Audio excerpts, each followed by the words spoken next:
英語聞き流しリスニング、英語テキストと MP3 ダウンロード、その他の物語はホームページからお聞きいただけます。88thpp.com 88thpp.com Chapter 12. A Solemn Vow and Promise. It was not until the next Friday that Marilla heard the story of the flower-wreathed hat. She came home from Mrs. Lynde's and called Anne to account. "Anne, Mrs. Rachel says you went to church last Sunday with your hat rigged out ridiculous with roses and buttercups. What on earth put you up to such a caper? A pretty-looking object you must have been." "Oh. I know pink and yellow aren't becoming to me," began Anne. "Becoming fiddlesticks. It was putting flowers on your hat at all, no matter what color they were, that was ridiculous. You are the most aggravating child." "I don't see why it's any more ridiculous to wear flowers on your hat than on your dress," protested Anne. "Lots of little girls there had bouquets pinned on their dresses. What's the difference?" Marilla was not to be drawn from the safe concrete into dubious paths of the abstract. "Don't answer me back like that, Anne. It was very silly of you to do such a thing. Never let me catch you at such a trick again. Mrs. Rachel says she thought she would sink through the floor when she saw you come in all rigged out like that. She couldn't get near enough to tell you to take them off till it was too late. She says people talked about it something dreadful. Of course they would think I had no better sense than to let you go decked out like that." "Oh, I'm so sorry," said Anne, tears welling into her eyes. "I never thought you'd mind. The roses and buttercups were so sweet and pretty I thought they'd look lovely on my hat. Lots of the little girls had artificial flowers on their hats. I'm afraid I'm going to be a dreadful trial to you. Maybe you'd better send me back to the asylum." "That would be terrible. I don't think I could endure it. Most likely I would go into consumption. I'm so thin as it is, you see. But that would be better than being a trial to you." "Nonsense," said Marilla, vexed at herself for having made the child cry. "I don't want to send you back to the asylum, I'm sure. All I want is that you should behave like other little girls and not make yourself ridiculous. Don't cry any more. I've got some news for you. Diana Barry came home this afternoon. I'm going up to see if I can borrow a skirt pattern from Mrs. Barry, and if you like you can come with me and get acquainted with Diana." Anne rose to her feet, with clasped hands, the tears still glistening on her cheeks. The dish towel she had been hemming slipped unheeded to the floor. "Oh, Arilla, I'm frightened. Now that it has come I'm actually frightened. What if she shouldn't like me? It would be the most tragical disappointment of my life." "Now, don't get into a fluster. And I do wish you wouldn't use such long words. It sounds so funny in a little girl. I guess Diana'll like you well enough. It's her mother you've got to reckon with. If she doesn't like you it won't matter how much Diana does. If she has heard about your outburst to Mrs. Lynde and going to church with buttercups round your hat I don't know what she'll think of you. You must be polite and well behaved, and don't make any of your startling speeches. For pity's sake, if the child isn't actually trembling." And was trembling. Her face was pale and tense. "Oh, Marilla, you'd be excited, too, if you were going to meet a little girl you hoped to be your bosom friend and whose mother mightn't like you," she said as she hastened to get her hat. They went over to Orchard Slope by the short cut across the brook and up the Furry Hill Grove. Mrs. Barry came to the kitchen door in answer to Marilla's knock.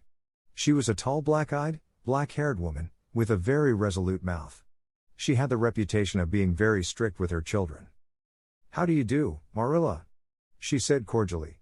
"Come in. And this is the little girl you have adopted, I suppose?" "Yes, this is Anne Shirley," said Marilla. "Spelled with an E?" gasped Anne, who, tremulous and excited as she was determined there should be no misunderstanding on that important point. Mrs. Barry, not hearing or not comprehending, merely shook hands and said kindly, "How are you?" "I am well in body although considerable rumpled up in spirit, thank you ma'am," said Anne gravely.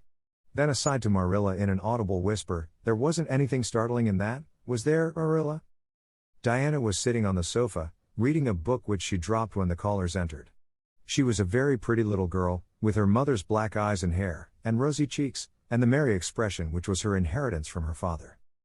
"This is my little girl Diana," said Mrs. Barry. "Diana, you might take her out into the garden and show her your flowers.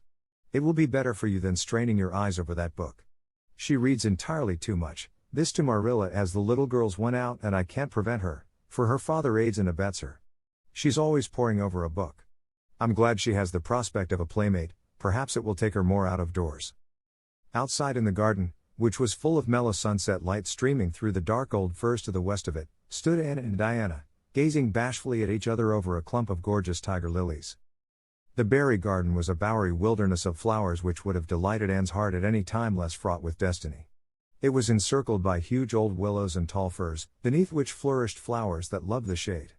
Prim, right-angled paths neatly bordered with clamshells, intersected it like moist red ribbons, and in the beds between old-fashioned flowers ran riot. There were rosy bleeding hearts and great splendid crimson peonies, white, fragrant narcissi and thorny, sweet Scotch roses, pink and blue and white columbines and lilac-tinted bouncing bets, clumps of southernwood and ribbon grass and mint, purple Adam and Eve, daffodils, and masses of sweet clover white with its delicate, fragrant, feathery sprays, scarlet lightning that shot its fiery lances over prim white musk flowers. A garden it was where sunshine lingered and bees hummed, and winds, beguiled into loitering, purred and rustled. "Oh, Anna," said Anne at last, clasping her hands and speaking almost in a whisper, "oh, do you think you can like me a little, enough to be my bosom friend?"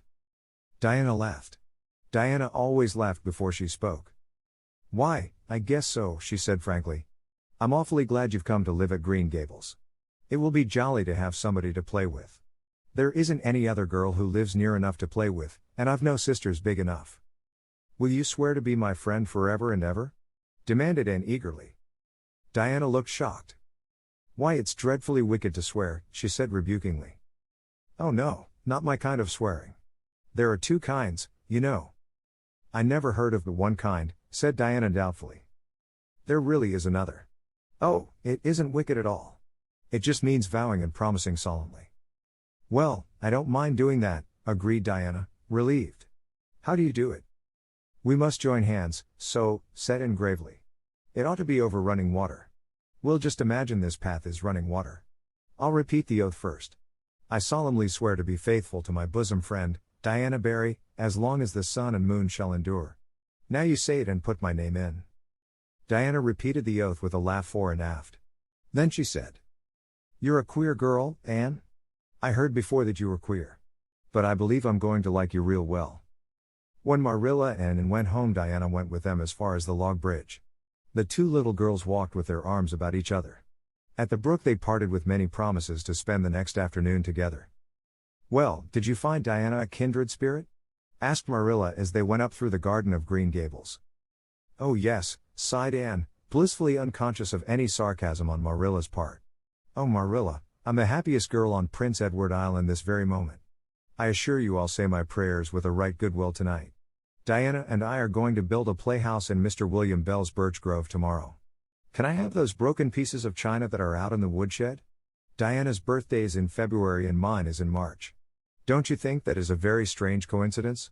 Diana is going to lend me a book to read. She says it's perfectly splendid and tremendously exciting. She's going to show me a place back in the woods where rice lilies grow. Don't you think Diana has got very soulful eyes? I wish I had soulful eyes.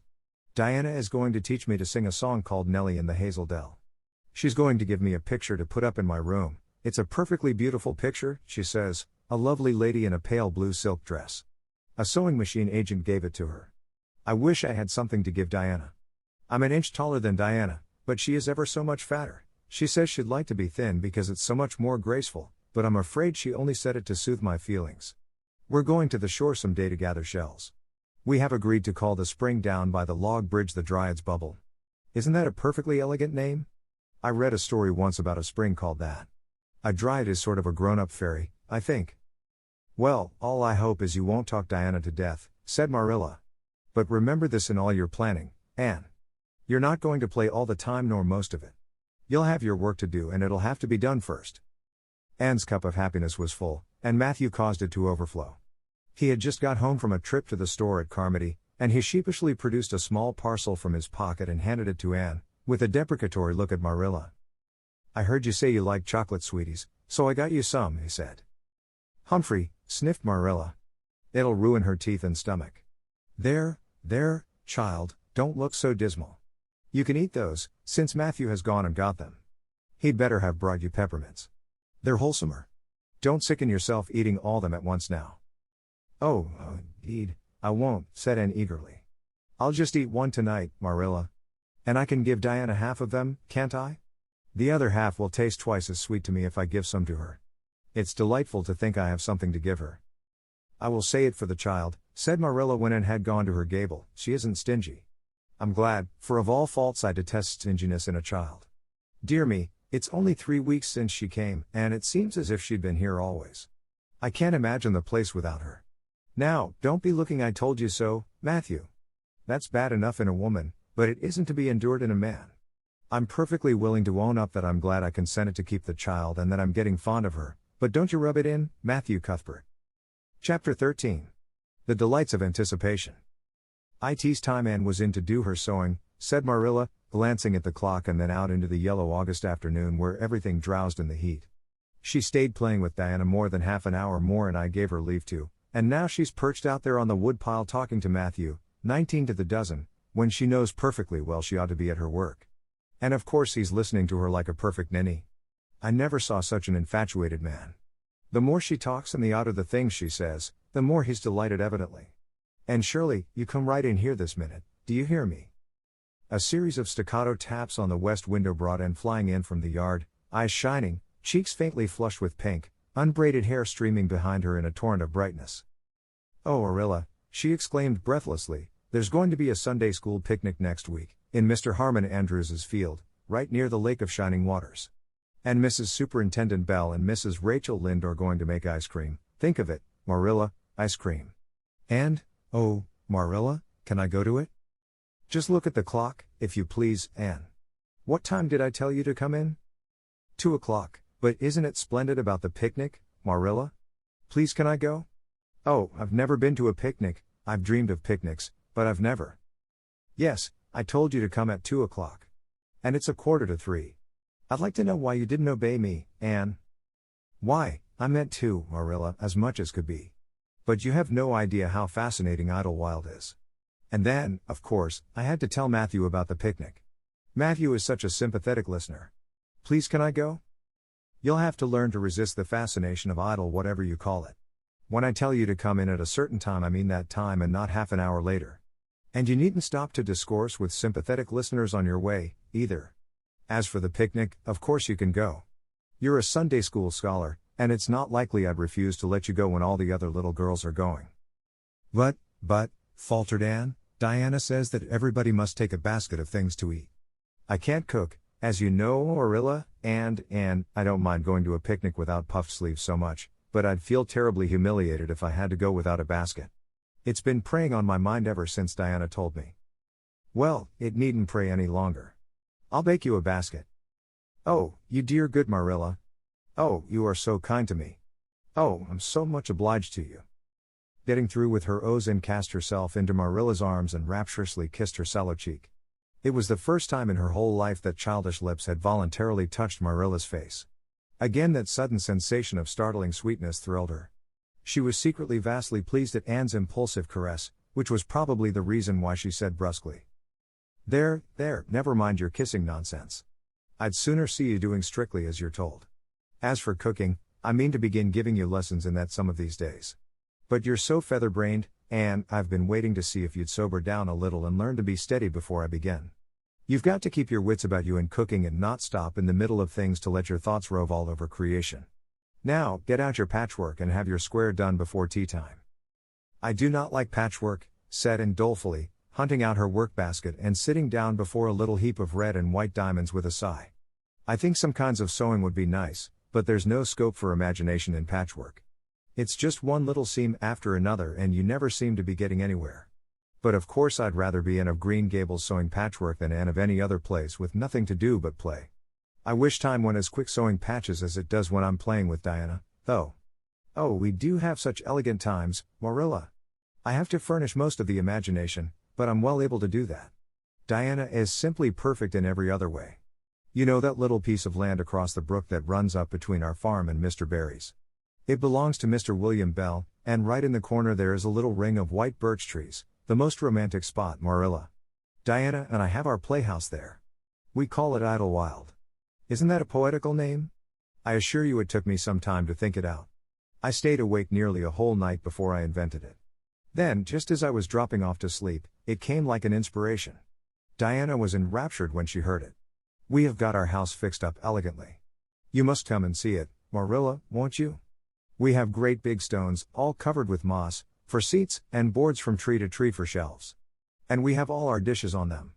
Of course, they're all broken, but it's the easiest thing in the world to imagine that they are whole. There's a piece of a plate with a spray of red and yellow ivy on it that is especially beautiful. We keep it in the parlor, and we have the fairy glass there, too. The fairy glass is as lovely as a dream. Diana found it out in the woods behind their chicken house. It's all full of rainbows, just little young rainbows that haven't grown big yet, and Diana's mother told her it was broken off a hanging lamp they once had. But it's nice to imagine the fairies lost it one night when they had a ball, so we call it the fairy glass. Matthew is going to make us a table. Oh, we have named that little round pool over in Mr. Barry's field Willowmere. I got that name out of the book Diana lent me. That was a thrilling book, Marilla. The heroine had 5 lovers. I'd be satisfied with one, wouldn't you? She was very handsome and she went through great tribulations. She could faint as easy as anything. I'd love to be able to faint, wouldn't you, Marilla? It's so romantic. But I'm really very healthy for all I'm so thin. I believe I'm getting fatter, though. Don't you think I am? I look at my elbows every morning when I get up to see if any dimples are coming. Diana is having a new dress made with elbow sleeves. She is going to wear it to the picnic. Oh, I do hope it will be fine next Wednesday. I don't feel that I could endure the disappointment if anything happened to prevent me from getting to the picnic. I suppose I'd live through it, but I'm certain it would be a lifelong sorrow. It wouldn't matter if I got to 100 picnics in after years, they wouldn't make up for missing this one. They're going to have boats on the Lake of Shining Waters, and ice cream, as I told you. I have never tasted ice cream. Diana tried to explain what it was like, but I guess ice cream is one of those things that are beyond imagination. And you have talked even on for 10 minutes by the clock, said Marilla. Now, just for curiosity's sake, see if you can hold your tongue for the same length of time. And held her tongue as desired. But for the rest of the week she talked picnic and thought picnic and dreamed picnic. On Saturday it rained and she worked herself up into such a frantic state lest it should keep on raining until and over Wednesday that Marilla made her sew an extra patchwork square by way of steadying her nerves. On Sunday Anne confided to Marilla on the way home from church that she grew actually cold all over with excitement when the minister announced the picnic from the pulpit. Such a thrill as went up and down my back, Marilla. I don't think I'd ever really believed until then that there was honestly going to be a picnic. I couldn't help fearing I'd only imagined it. But when a minister says a thing in the pulpit you just have to believe it. You set your heart too much on things, Anne, said Marilla, with a sigh. I'm afraid there'll be a great many disappointments in store for you through life. Oh Marilla, looking forward to things is half the pleasure of them, exclaimed Anne. You mayn't get the things themselves, but nothing can prevent you from having the fun of looking forward to them. Mrs. Lynde says, blessed are they who expect nothing for they shall not be disappointed. But I think it would be worse to expect nothing than to be disappointed. Marilla wore her amethyst brooch to church that day as usual. Marilla always wore her amethyst brooch to church. She would have thought it rather sacrilegious to leave it off, as bad as forgetting her Bible or her collection dime. That amethyst brooch was Marilla's most treasured possession. A seafaring uncle had given it to her mother who in turn had bequeathed it to Marilla. It was an old-fashioned oval, containing a braid of her mother's hair, surrounded by a border of very fine amethysts. Marilla knew too little about precious stones to realize how fine the amethysts actually were, but she thought them very beautiful and was always pleasantly conscious of their violet shimmer at her throat, above her good brown satin dress, even although she could not see it. Anne had been smitten with delighted admiration when she first saw that brooch. Oh Marilla, it's a perfectly elegant brooch. I don't know how you can pay attention to the sermon or the prayers when you have it on. I couldn't, I know. I think amethysts are just sweet. They are what I used to think diamonds were like. Long ago, before I had ever seen a diamond, I read about them and I tried to imagine what they would be like. I thought they would be lovely glimmering purple stones. When I saw a real diamond in a lady's ring one day I was so disappointed I cried. Of course, it was very lovely but it wasn't my idea of a diamond. Will you let me hold the brooch for 1 minute, Marilla? Do you think amethysts can be the souls of good violets? Chapter 14. Anne's Confession. On the Monday evening before the picnic Marilla came down from her room with a troubled face. Anne, she said to that small personage, who was shelling peas by the spotless table and singing, Nellie of the Hazel Dell with a vigor and expression that did credit to Diana's teaching, did you see anything of my amethyst brooch? I thought I stuck it in my pincushion when I came home from church yesterday evening, but I can't find it anywhere. I saw it this afternoon when you were away at the Aid Society, said Anne, a little slowly. I was passing your door when I saw it on the cushion, so I went in to look at it. Did you touch it? Said Marilla sternly. Why yes, admitted Anne, I took it up and I pinned it on my breast just to see how it would look. You had no business to do anything of the sort. It's very wrong in a little girl to meddle. You shouldn't have gone into my room in the first place, and you shouldn't have touched a brooch that didn't belong to you in the second. Where did you put it? Oh, I put it back on the bureau. I hadn't it on a minute. Truly, I didn't mean to meddle, Marilla. I didn't think about its being wrong to go in and try on the brooch, but I see now that it was, and I'll never do it again. That's one good thing about me.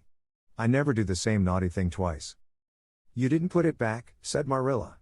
That brooch isn't anywhere on the bureau. You've taken it out or something, Anne. I did put it back, said Anne quickly, pertly, Marilla thought. I don't just remember whether I stuck it on the pincushion or laid it in the china tray. But I'm perfectly certain I put it back. I'll go and have another look, said Marilla, determining to be just. If you put that brooch back, it's there still. If it isn't, I'll know you didn't, that's all. Marilla went to her room and made a thorough search, not only over the bureau but in every other place she thought the brooch might possibly be. It was not to be found, and she returned to the kitchen. Anne, the brooch is gone. By your own admission, you were the last person to handle it. Now, what have you done with it? Tell me the truth at once. Did you take it out and lose it? No, I didn't, said Anne solemnly, meeting Marilla's angry gaze squarely. I never took the brooch out of your room, and that is the truth, if I was to be led to the block for it, although I'm not very certain what a block is. So there, Marilla. And so there was only intended to emphasize her assertion, but Marilla took it as a display of defiance. I believe you are telling me a falsehood, Anne, she said sharply. I know you are. There now, don't say anything more unless you are prepared to tell the whole truth. Go to your room and stay there until you are ready to confess. Will I take the peas with me? Said Anne meekly. No, I'll finish shelling them myself. Do as I bid you. When Anne had gone, Marilla went about her evening tasks in a very disturbed state of mind. She was worried about her valuable brooch. What if Anne had lost it? And how wicked of the child to deny having taken it, when anybody could see she must have. With such an innocent face, too. I don't know what I wouldn't sooner have had happen, thought Marilla, as she nervously shelled the peas. Of course, I don't suppose she meant to steal it or anything like that. She's just taken it to play with or help along that imagination of hers. She must have taken it, that's clear, for there hasn't been a soul in that room since she was in it, by her own story, until I went up tonight. And the brooch is gone, there's nothing surer. I suppose she has lost it and is afraid to own up for fear she'll be punished. It's a dreadful thing to think she tells falsehoods. It's a far worse thing than her fit of temper. It's a fearful responsibility to have a child in your house you can't trust. Slyness and untruthfulness, that's what she has displayed. I declare I feel worse about that than about the brooch. If she'd only have told the truth about it, I wouldn't mind so much. Marilla went to her room at intervals all through the evening and searched for the brooch, without finding it. A bedtime visit to the East Gable produced no result. Anne persisted in denying that she knew anything about the brooch, but Marilla was only the more firmly convinced that she did. She told Matthew the story the next morning.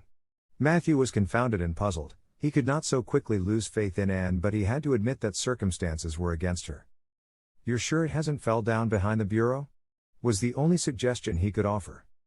I've moved the bureau and I've taken out the drawers and I've looked in every crack and cranny, was Marilla's positive answer. The brooch is gone and that child has taken it and lied about it.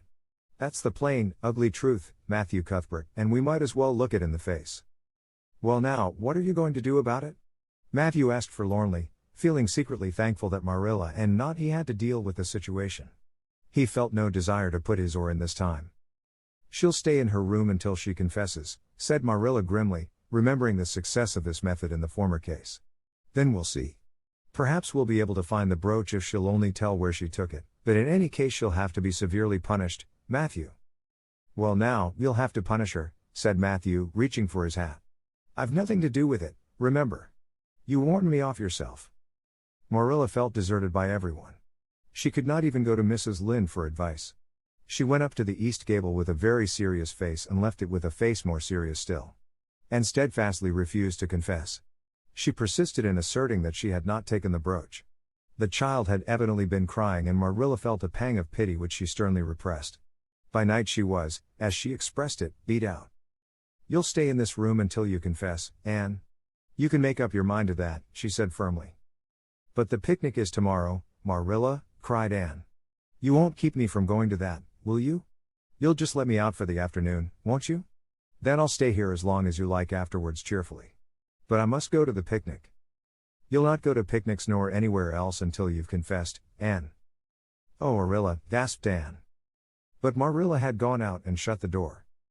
Wednesday morning dawned as bright and fair as if expressly made to order for the picnic. Birds sang around Green Gables, the Madonna lilies in the garden sent out whiffs of perfume that entered in on viewless winds at every door and window, and wandered through halls and rooms like spirits of benediction. The birches in the hollow waved joyful hands as if watching for Anne's usual morning greeting from the east gable. But Anne was not at her window. When Marilla took her breakfast up to her, she found the child sitting primly on her bed, pale and resolute, with tight shut lips and gleaming eyes. Marilla, I'm ready to confess. Ah. Marilla laid down her tray. Once again her method had succeeded, but her success was very bitter to her. Let me hear what you have to say then, Anne. I took the amethyst brooch, said Anne, as if repeating a lesson she had learned. I took it just as you said. I didn't mean to take it when I went in. But it did look so beautiful, Marilla, when I pinned it on my breast that I was overcome by an irresistible temptation. I imagined how perfectly thrilling it would be to take it to Idlewild and play I was the Lady Cordelia Fitzgerald. It would be so much easier to imagine I was the Lady Cordelia if I had a real amethyst brooch on. Diana and I make necklaces of roseberries, but what are roseberries compared to amethysts? So I took the brooch. I thought I could put it back before you came home. I went all the way around by the road to lengthen out the time. When I was going over the bridge across the lake of shining waters, I took the brooch off to have another look at it. Oh, how it did shine in the sunlight. And then, when I was leaning over the bridge, it just slipped through my fingers, so, and went down, down, down, all purpley sparkling, and sank forevermore beneath the lake of shining waters. And that's the best I can do at confessing, Marilla. Marilla felt hot anger surge up into her heart again. This child had taken and lost her treasured amethyst brooch and now sat there calmly reciting the details thereof without the least apparent compunction or repentance. Anne, this is terrible, she said, trying to speak calmly. You are the very wickedest girl I ever heard of.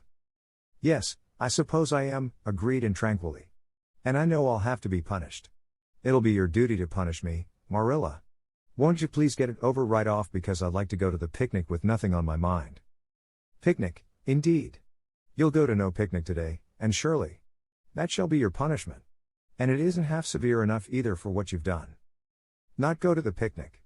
Anne sprang to her feet and clutched Marilla's hand. But you promised me I might. Oh, Marilla, I must go to the picnic. That was why I confessed. Punish me any way you like but that. Oh, Marilla, please, please, let me go to the picnic. Think of the ice cream. For anything you know, I may never have a chance to taste ice cream again. Marilla disengaged Anne's clinging hands stonily. You needn't plead, Anne. You are not going to the picnic, and that's final. No, not a word. Anne realized that Marilla was not to be moved. She clasped her hands together, gave a piercing shriek, and then flung herself face downward on the bed, crying and writhing in an utter abandonment of disappointment and despair. For the land's sake, gasped Marilla, hastening from the room. I believe the child is crazy. No child in her senses would behave as she does. If she isn't, she's utterly bad. Oh dear, I'm afraid Rachel was right from the first. But I've put my hand to the plow and I won't look back. That was a dismal morning. Marilla worked fiercely and scrubbed the porch floor and the dairy shelves when she could find nothing else to do. Neither the shelves nor the porch needed it, but Marilla did. Then she went out and raked the yard. When dinner was ready, she went to the stairs and called Anne. A tear-stained face appeared, looking tragically over the banisters. Come down to your dinner, Anne. I don't want any dinner, Marilla, said Anne, sobbingly. I couldn't eat anything. My heart is broken. You'll feel remorse of conscience someday, I expect, for breaking it, Marilla, but I forgive you. Remember when the time comes that I forgive you. But please don't ask me to eat anything, especially boiled pork and greens. Boiled pork and greens are so unromantic when one is in affliction. Exasperated, Marilla returned to the kitchen and poured out her tale of woe to Matthew, who, between his sense of justice and his unlawful sympathy with Anne, was a miserable man. Well now, she shouldn't have taken the brooch, Marilla, or told stories about it, he admitted, mournfully surveying his plate full of unromantic pork and greens as if he, like Anne, thought it a food unsuited to crises of feeling. But she's such a little thing, such an interesting little thing. Don't you think it's pretty rough not to let her go to the picnic when she's so set on it? Matthew Cuthbert, I'm amazed at you. I think I've let her off entirely too easy. And she doesn't appear to realize how wicked she's been at all. That's what worries me most. If she'd really felt sorry, it wouldn't be so bad. And you don't seem to realize it, neither. You're making excuses for her all the time to yourself, I can see that. Well now, she's such a little thing, feebly reiterated Matthew. And there should be allowances made, Marilla. You know she's never had any bringing up. Well, she's having it now, retorted Marilla. The retort silenced Matthew if it did not convince him. That dinner was a very dismal meal. The only cheerful thing about it was Jerry Biot, the hired boy, and Marilla resented his cheerfulness as a personal insult. When her dishes were washed and her bread sponge set and her hens fed, Marilla remembered that she had noticed a small rent in her best black lace shawl when she had taken it off on Monday afternoon on returning from the ladies' aid. She would go and mend it. The shawl was in a box in her trunk. As Marilla lifted it out, the sunlight, falling through the vines that clustered thickly about the window, struck upon something caught in the shawl, something that glittered and sparkled in facets of violet light. Marilla snatched at it with a gasp. It was the amethyst brooch, hanging to a thread of the lace by its catch. Dear life and heart, said Marilla blankly, what does this mean? Here's my brooch safe and sound that I thought was at the bottom of Barry's pond. Whatever did that girl mean by saying she took it and lost it? I declare I believe Green Gables is bewitched. I remember now that when I took off my shawl Monday afternoon I laid it on the bureau for a minute. I suppose the brooch got caught in it somehow. Well. Marilla betook herself to the east gable, brooch in hand. And had cried herself out and was sitting dejectedly by the window. And Shirley, said Marilla solemnly, I've just found my brooch hanging to my black lace shawl. Now I want to know what that rigmarole you told me this morning meant.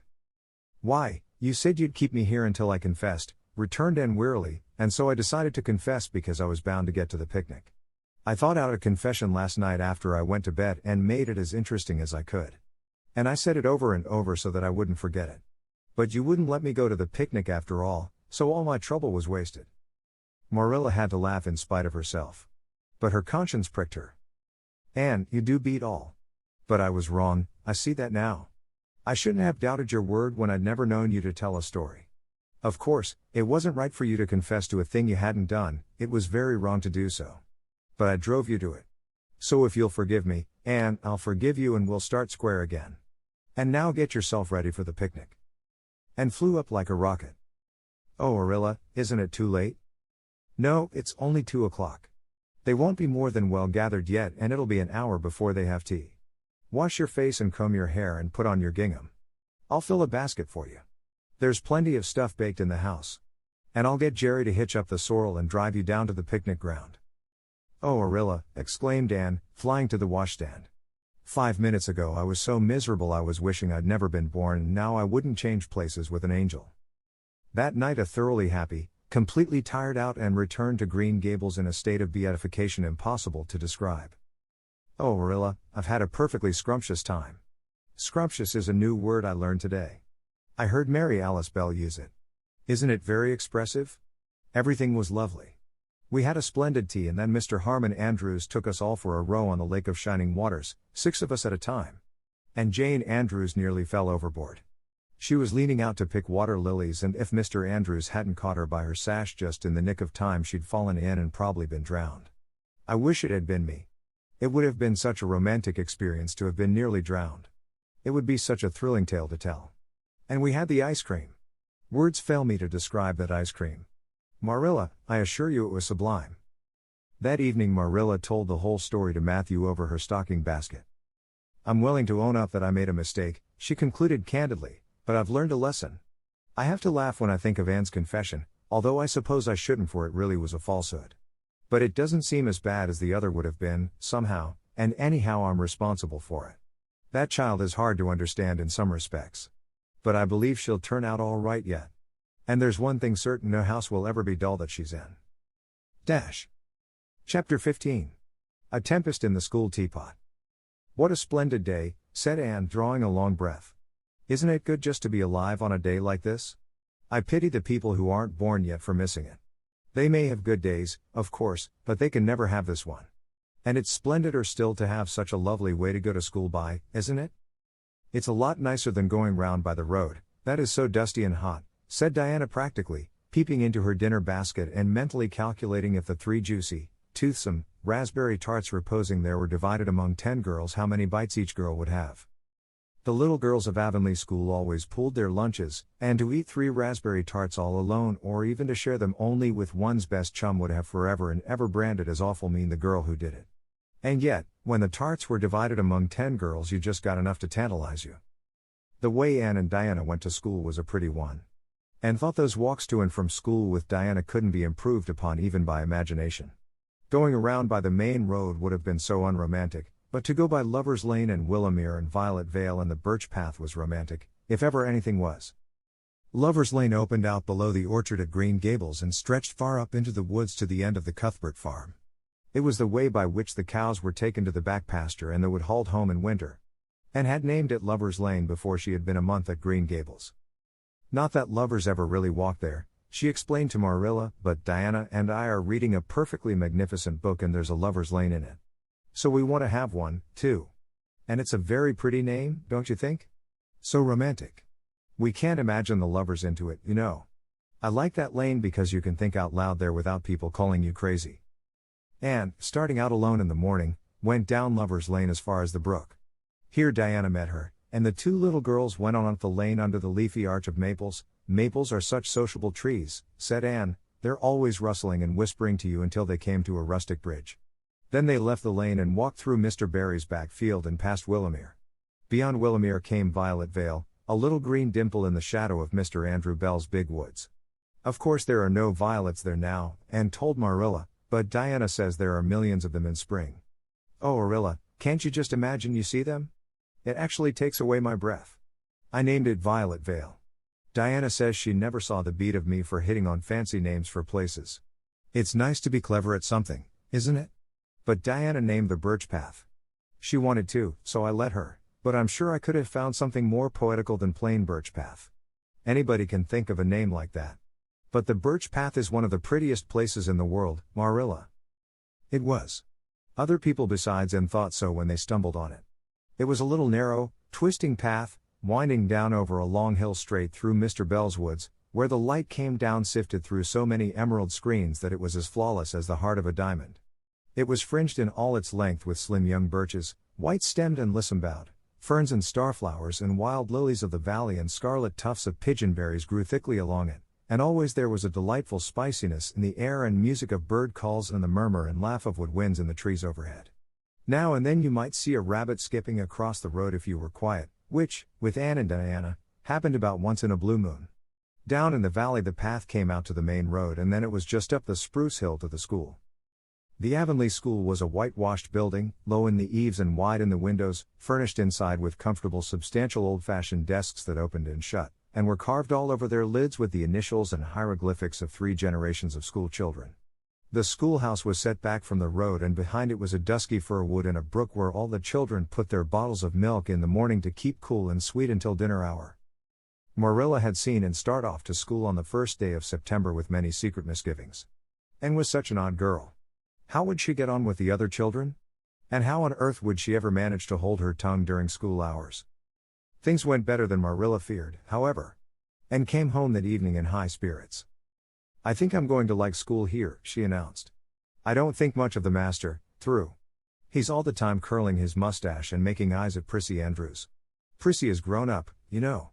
She's 16 and she's studying for the entrance examination into Queen's Academy at Charlottetown next year. Tilly Boulter says the master is dead gone on her. She's got a beautiful complexion and curly brown hair and she does it up so elegantly. She sits in the long seat at the back and he sits there, too, most of the time, to explain her lessons, he says. But Ruby Gillis says she saw him writing something on her slate and when Prissy read it she blushed as red as a beet and giggled, and Ruby Gillis says she doesn't believe it had anything to do with the lesson. And Shirley, don't let me hear you talking about your teacher in that way again, said Marilla sharply. You don't go to school to criticize the master. I guess he can teach you something, and it's your business to learn. And I want you to understand right off that you are not to come home telling tales about him. That is something I won't encourage. I hope you were a good girl. Indeed I was, said Anne comfortably. It wasn't so hard as you might imagine, either. I sit with Diana. Our seat is right by the window and we can look down to the lake of shining waters. There are a lot of nice girls in school and we had scrumptious fun playing at dinner time. It's so nice to have a lot of little girls to play with. But of course I like Diana best and always will. I adore Diana. I'm dreadfully far behind the others. They're all in the 5th book and I'm only in the 4th. I feel that it's kind of a disgrace. But there's not one of them has such an imagination as I have, and I soon found that out. We had reading and geography and Canadian history and dictation today. Mr. Phillips said my spelling was disgraceful and he held up my slate so that everybody could see it, all marked over. I felt so mortified. Marilla, he might have been politer to a stranger, I think. Ruby Gillis gave me an apple and Sophia Sloane lent me a lovely pink card with "May I see you home" on it. I'm to give it back to her tomorrow. And Tilly Boulter let me wear her bead ring all the afternoon. Can I have some of those pearl beads off the old pin cushion in the garret to make myself a ring? And oh, Marilla, Jane Andrews told me that Minnie McPherson told her that she heard Prissy Andrews tell Sarah Gillis that I had a very pretty nose. Marilla, that is the first compliment I have ever had in my life, and you can't imagine what a strange feeling it gave me. Marilla, have I really a pretty nose? I know you'll tell me the truth. Your nose is well enough, said Marilla shortly. Secretly she thought Anne's nose was a remarkable pretty one, but she had no intention of telling her so. That was 3 weeks ago and all had gone smoothly so far. And now, this crisp September morning, Anne and Diana were tripping blithely down the birch path, 2 of the happiest little girls in Avonlea. I guess Gilbert Blythe will be in school today, said Diana. He's been visiting his cousins over in New Brunswick all summer and he only came home Saturday night. He's awfully handsome, Anne. And he teases the girls something terrible. He just torments our lives out. Diana's voice indicated that she rather liked having her life tormented out than not. Gilbert Blythe, said Anne. Isn't his name that's written up on the porch wall with Julia bells and a big take notice over them? Yes, said Diana, tossing her head, but I'm sure he doesn't like Julia Bell so very much. I've heard him say he studied the multiplication table by her freckles. Oh, don't speak about freckles to me, implored Anne. It isn't delicate when I've got so many. But I do think that writing take notices up on the wall about the boys and girls is the silliest ever. I should just like to see anybody dare to write my name up with a boy's. Not, of course, she hastened to add, that anybody would. And sighed. She didn't want her name written up. But it was a little humiliating to know that there was no danger of it. Nonsense, said Diana, whose black eyes and glossy tresses had played such havoc with the hearts of Avonlea schoolboys that her name figured on the porch walls in half a dozen take notices. It's only meant as a joke. And don't you be too sure your name won't ever be written up. Charlie Sloane is dead gone on you. He told his mother, mind you, that you were the smartest girl in school. That's better than being good looking. No, it isn't, said Anne, feminine to the core. I'd rather be pretty than clever. And I hate Charlie Sloane, I can't bear a boy with goggle eyes. If anyone wrote my name up with his I'd never get over it, Diana Barry. But it is nice to keep head of your class. You'll have Gilbert in your class after this, said Diana, and he's used to being head of his class, I can tell you. He's only in the 4th book although he's nearly 14. 4 years ago his father was sick and had to go out to Alberta for his health and Gilbert went with him. They were there 3 years and Gil didn't go to school hardly any until they came back. You won't find it so easy to keep head after this, Anne. I'm glad, said Anne quickly. I couldn't really feel proud of keeping head of little boys and girls of just 9 or 10. I got up yesterday spelling ebullition. Josie Pye was head and, mind you, she peeped in her book. Mr. Phillips didn't see her, he was looking at Prissy Andrews, but I did. I just swept her a look of freezing scorn and she got as red as a beet and spelled it wrong after all. Those Pye girls are cheats all round, said Diana indignantly, as they climbed the fence of the main road. Gertie Pye actually went and put her milk bottle in my place in the brook yesterday. Did you ever? I don't speak to her now. When Mr. Phillips was in the back of the room hearing Prissy Andrews's Latin, Diana whispered to Anne, that's Gilbert Blythe sitting right across the aisle from you, Anne. Just look at him and see if you don't think he's handsome. And looked accordingly.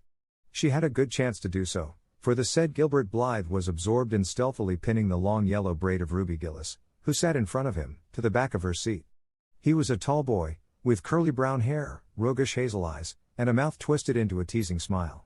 Presently Ruby Gillis started up to take a sum to the master. She fell back into her seat with a little shriek, believing that her hair was pulled out by the roots.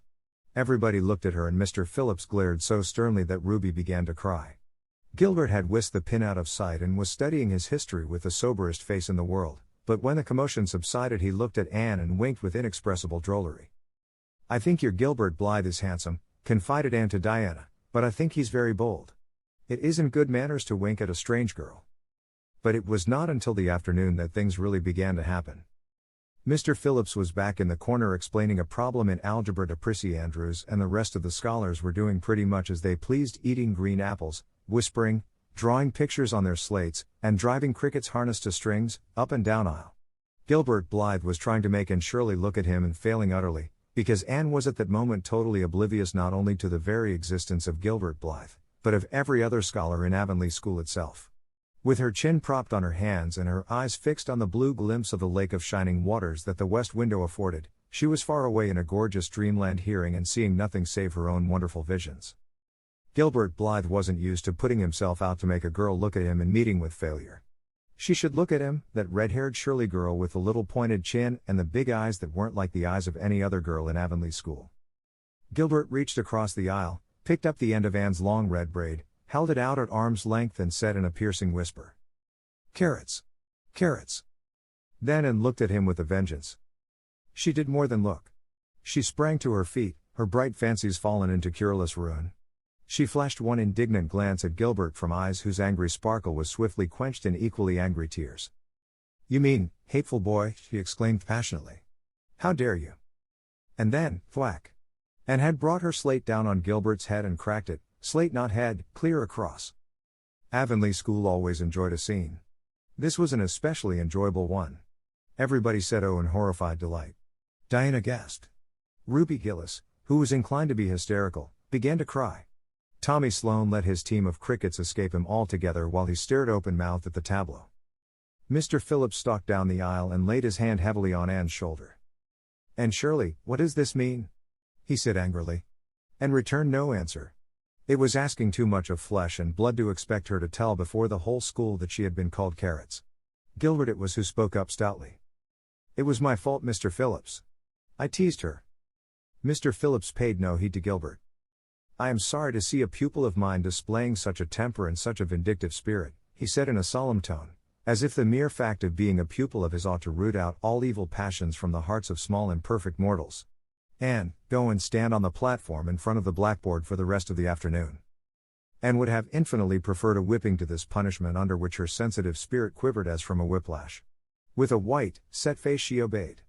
Mr. Phillips took a chalk crayon and wrote on the blackboard above her head. "Anne Shirley has a very bad temper.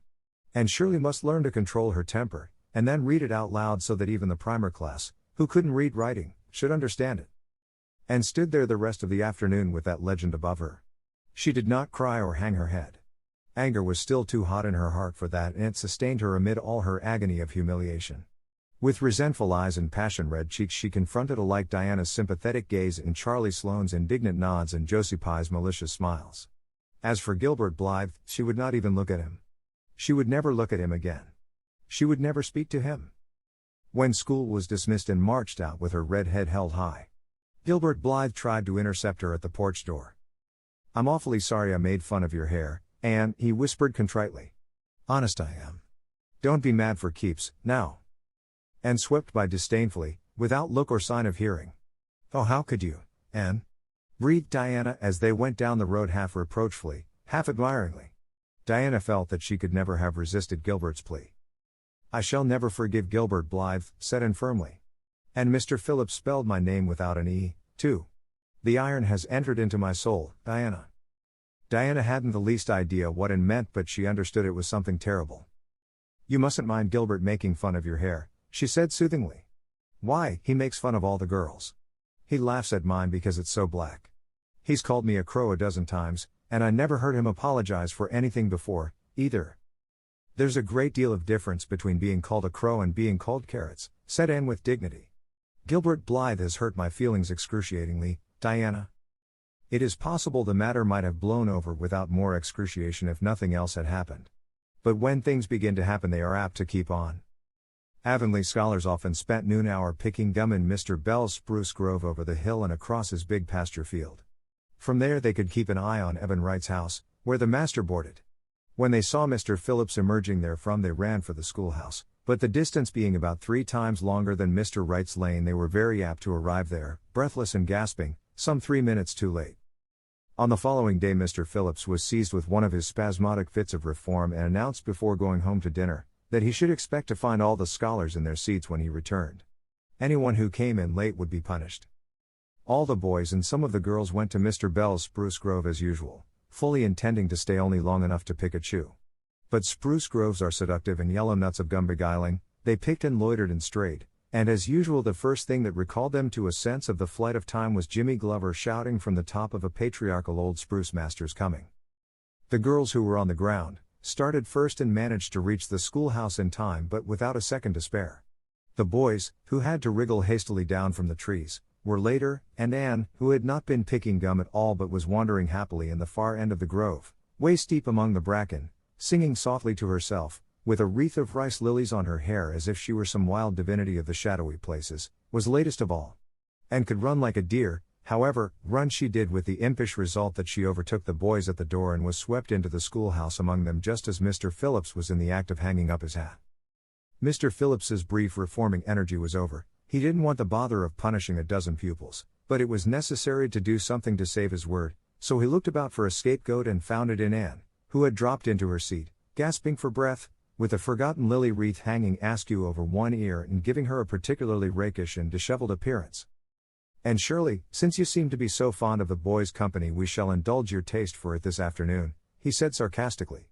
"Take those flowers out of your hair and sit with Gilbert Blythe." The other boys snickered.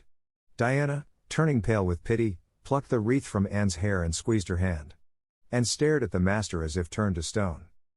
"Did you hear what I said, Anne?" queried Mr. Phillips sternly. "Yes, sir," said Anne slowly, "but I didn't suppose you really meant it." "I assure you I did," still with the sarcastic inflection which all the children, and especially, hated. It flicked on the raw. "Obey me at once." For a moment Anne looked as if she meant to disobey. Then, realizing that there was no help for it, she rose haughtily, stepped across the aisle, sat down beside Gilbert Blythe, and buried her face in her arms on the desk. Ruby Gillis, who got a glimpse of it as it went down, told the others going home from school that she'd actually never seen anything like it. It was so white, with awful little red spots in it. To Anne, this was as the end of all things. It was bad enough to be singled out for punishment from among a dozen equally guilty ones. It was worse still to be sent to sit with a boy, but that boy should be Gilbert Blythe was heaping insult on injury to a degree utterly unbearable. And felt that she could not bear it, and it would be of no use to try. Her whole being seethed with shame and anger and humiliation. At first the other scholars looked and whispered and giggled and nudged. But as Anne never lifted her head, and as Gilbert worked fractions as if his whole soul was absorbed in them and them only, they soon returned to their own tasks and Anne was forgotten. When Mr. Phillips called the history class out, Anne should have gone, but Anne did not move, and Mr. Phillips, who had been writing some verses to Priscilla before he called the class, was thinking about an obstinate rhyme still and never missed her. Once, when nobody was looking, Gilbert took from his desk a little pink candy heart with a gold motto on it, "You are sweet," and slipped it under the curve of Anne's arm. Whereupon Anne arose, took the pink heart gingerly between the tips of her fingers, dropped it on the floor, ground it to powder beneath her heel, and resumed her position without deigning to bestow a glance on Gilbert. When school went out and marched to her desk, ostentatiously took out everything therein, books and writing tablet, pen and ink, testament and arithmetic, and piled them neatly on her cracked slate. "What are you taking all those things home for, Anne?" Diana wanted to know, as soon as they were out on the road. She had not dared to ask the question before. "I am not coming back to school any more," said Anne. Diana gasped and stared at Anne to see if she meant it. "Will Marilla let you stay home?" she asked. "She'll have to," said Anne. "I'll never go to school to that man again." "Oh." Diana looked as if she were ready to cry. "I do think you're mean. What shall I do? Mr. Phillips will make me sit with that horrid Gertie Pye. I know he will, because she is sitting alone. Do come back, Anne." "I'd do almost anything in the world for you," Diana said, and sadly. "I'd let myself be torn limb from limb if it would do you any good. But I can't do this, so please don't ask it. You harrow up my very soul. Just think of all the fun you will miss," mourned Diana. "We are going to build the loveliest new house down by the brook, and we'll be playing ball next week, and you've never played ball, Anne. It's tremendously exciting. And we're going to learn a new song. Jane Andrews is practicing it up now, and Alice Andrews is going to bring a new pansy book next week, and we're all going to read it out loud, chapter about, down by the brook. And you know you are so fond of reading out loud, Anne." Nothing moved Anne in the least. Her mind was made up. She would not go to school to Mr. Phillips again. She told Marilla so when she got home. Nonsense, said Marilla. It isn't nonsense at all, said Anne, gazing at Marilla with solemn, reproachful eyes. Don't you understand, Marilla? I've been insulted. Insulted fiddlesticks. You'll go to school tomorrow as usual. Oh no. Anne shook her head gently. I'm not going back, Marilla. I'll learn my lessons at home and I'll be as good as I can be and hold my tongue all the time if it's possible at all. But I will not go back to school, I assure you. Marilla saw something remarkably like unyielding stubbornness looking out of Anne's small face. She understood that she would have trouble in overcoming it, but she resolved wisely to say nothing more just then. I'll run down and see Rachel about it this evening, she thought. There's no use reasoning with Anne now. She's too worked up and I've an idea she can be awful stubborn if she takes the notion. Far as I can make out from her story, Mr. Phillips has been carrying matters with a rather high hand. But it would never do to say so to her. I'll just talk it over with Rachel. She sent 10 children to school and she ought to know something about it. She'll have heard the whole story, too, by this time. Marilla found Mrs. Lynde knitting quilts as industriously and cheerfully as usual. I suppose you know what I've come about, she said, a little shamefacedly. Mrs. Rachel nodded. About Anne's fuss in school, I reckon, she said. Tilly Boulter was in on her way home from school and told me about it. I don't know what to do with her, said Marilla. She declares she won't go back to school. I never saw a child so worked up. I've been expecting trouble ever since she started to school. I knew things were going too smooth to last. She's so high-strung. What would you advise, Rachel? Well, since you've asked my advice, Marilla, said Mrs. Lynde amiably, Mrs. Lynde dearly loved to be asked for advice. I just humor her a little at first, that's what I do. It's my belief that Mr. Phillips was in the wrong. Of course, it doesn't do to say so to the children, you know. And of course he did right to punish her yesterday for giving way to temper. But today it was different. The others who were late should have been punished as well as Anne, that's what. And I don't believe in making the girls sit with the boys for punishment. It isn't modest. Tilly Boulter was real indignant. She took Anne's part right through and said all the scholars did too. And seems real popular among them, somehow. I never thought she'd take with them so well. Then you really think I'd better let her stay home, said Marilla in amazement. Yes. That is, I wouldn't say school to her again until she said it herself. Depend upon it, Marilla, she'll cool off in a week or so and be ready enough to go back of her own accord, that's what, while, if you were to make her go back right off, dear knows what freak or tantrum she'd take next and make more trouble than ever. The less fuss made the better, in my opinion. She won't miss much by not going to school, as far as that goes. Mr. Phillips isn't any good at all as a teacher. The order he keeps is scandalous, that's what, and he neglects the young fry and puts all his time on those big scholars he's getting ready for Queen's. He'd never have got the school for another year if his uncle hadn't been a trustee, for he just leads the other two around by the nose, that's what. I declare, I don't know what education in this island is coming to. Mrs. Rachel shook her head, as much as to say if she were only at the head of the educational system of the province things would be much better managed. Marilla took Mrs. Rachel's advice and not another word was said to Anne about going back to school. She learned her lessons at home, did her chores, and played with Diana in the chilly purple autumn twilights. But when she met Gilbert Blythe on the road or encountered him in Sunday school, she passed him by with an icy contempt that was no whit thawed by his evident desire to appease her. Even Diana's efforts as a peacemaker were of no avail. Anne had evidently made up her mind to hate Gilbert Blythe to the end of life. As much as she hated Gilbert, however, did she love Diana, with all the love of her passionate little heart, equally intense in its likes and dislikes.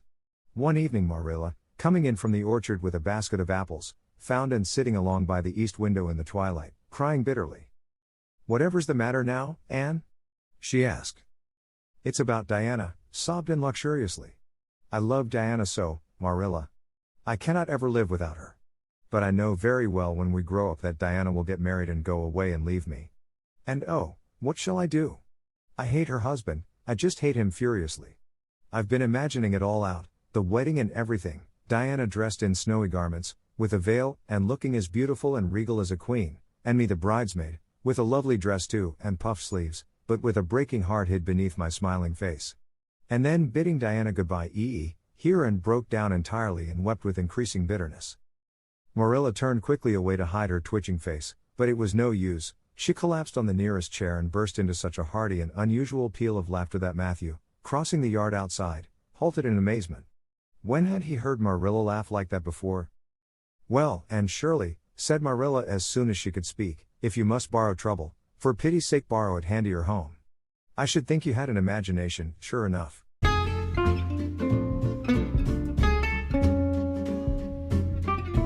英語聞き流しリスニング、英語テキストと MP3 ダウンロード、その他の物語はホームページからお聞きいただけます。88thpp.com 88thpp.com